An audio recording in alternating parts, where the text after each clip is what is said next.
What can I say? Right at the top, I think I respect Kamala Harris. I have to respect this sort of greatness when you see it. When you just have a woman who really has no association, never in her life with the Black community at all, didn't even have a relationship with her Black father, doesn't have a relationship with her Black father, and then just magically does a trick and decides to be the Blackest person, or at least a caricature of what she thinks a Black person is supposed to be, and has people booty clapping on stage for her. And now suddenly she learned and speaks Ebonics.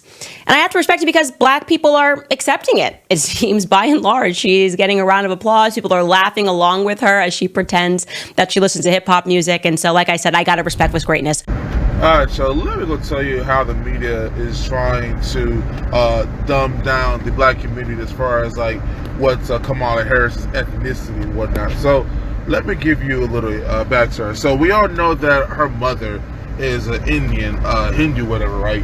And then people always says, oh, well, like she is Black because her father is from Jamaica and whatnot. Y'all, listen, he was only born in Jamaica. That man is either Caucasian Hindu or Irish Hindu, however you want to call it. So for the people who keep on saying Kamala Harris is Black, she has no Black up in her.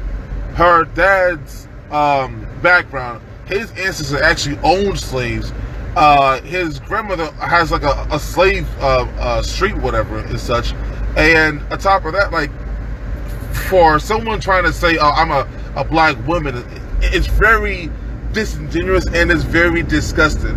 If Kamala Harris takes office up in the White House, she will take away the title of the first Black woman in office when her, along with the rest of the Black community, is constantly saying she's a Black woman, or we got to protect her. There you have it, folks. The question regarding Kamala Harris's Blackness, it's still being debated because Donald Trump decided to be honest about it, all right? He also doubled down and posted on Truth Social that Kamala saying she's Indian and not Black is a huge deal, adding that Kamala Harris is a stone cold phony and a fake that uses everybody, including her own racial identity, and she does like she hops between ethnicities that are most beneficial to her. This is complete horseshit, honestly. But has she been using race as a way to get ahead politically? California's Kamala Harris is the first Indian American U.S. Senator. And California's Attorney General Kamala Harris has scripted history as she won the U.S. Senate seat from the state, becoming the first Indian American to achieve this feat. And certainly you could become the first Indian senator in U.S. history, which would be quite an accomplishment. Not good. So when it was politically advantageous, she rode the wave as an Indian Jamaican. But now that things are a little bit different, she's on a completely new narrative. One that Donald Trump is calling out as he posted this photo on Truth Social. Now, this is obviously a photo of Kamala Harris from her younger years. And in this post, Trump said this: "Thank you, Kamala, for the nice picture you sent from many years ago. Your warmth, friendship, and love of your Indian heritage are very much appreciated." As you can see, Donald Trump is not holding back at all. He is full on after Harris at this point, and it's getting both good and bad reactions. Kamala Harris's team, though, they're firing back, but they're pushing for something that Donald Trump agreed to before: a debate. Now, the problem is that Donald Trump agreed to a second debate with President Joe Biden, not the VP. And I think that this shows us just how the Democratic Party works. They'll do anything so long as they think it helps their cause. The party that cries about how Donald Trump is a threat to democracy just forced out the candidate that their voters chose and nominated a candidate that no one voted for.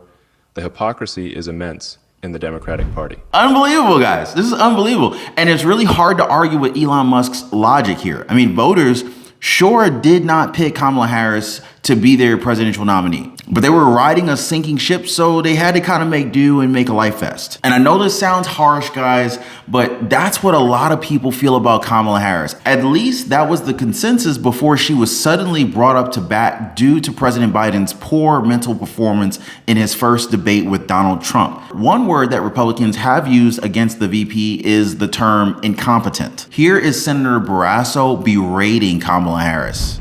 The Democrats have successfully benched their starting quarterback, Joe Biden, and have replaced him with someone equally incompetent but much more liberal to call the plays.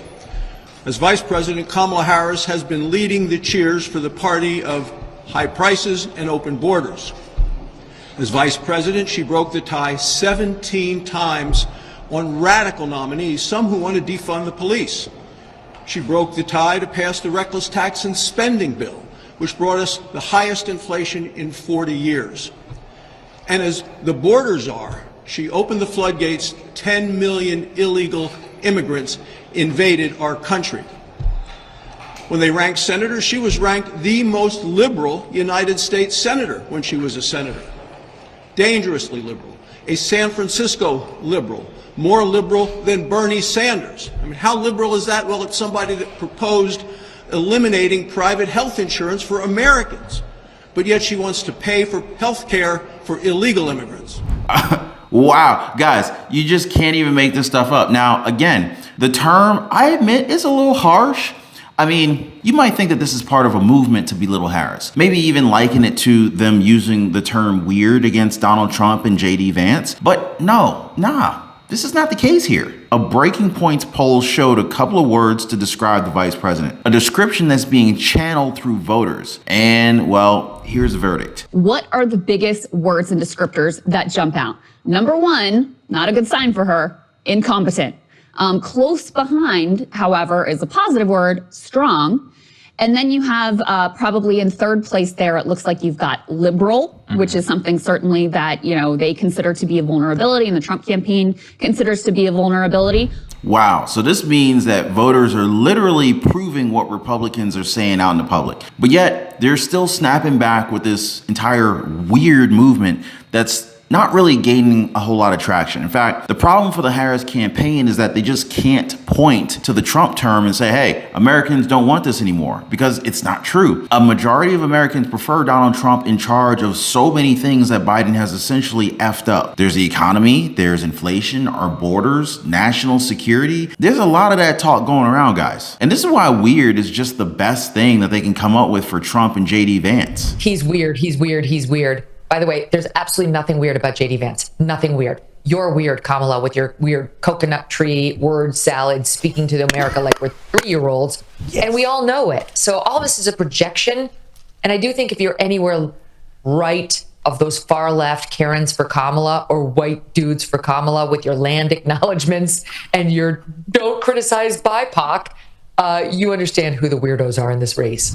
So what do you guys think? And like, what's the first thought that you have whenever you hear the name Kamala Harris? Do you instantly go and say, first black president? Now, this reminds me of how Senator John Kennedy went off on Harris in a recent Fox News interview. You guys got to check out my previous video because the footage of Kennedy is going viral. And as always, guys, thank you so much for hitting the like button. Thank you for subscribing to the channel. Thank you for sharing these videos on Facebook and Twitter, and I'll see you on the next one.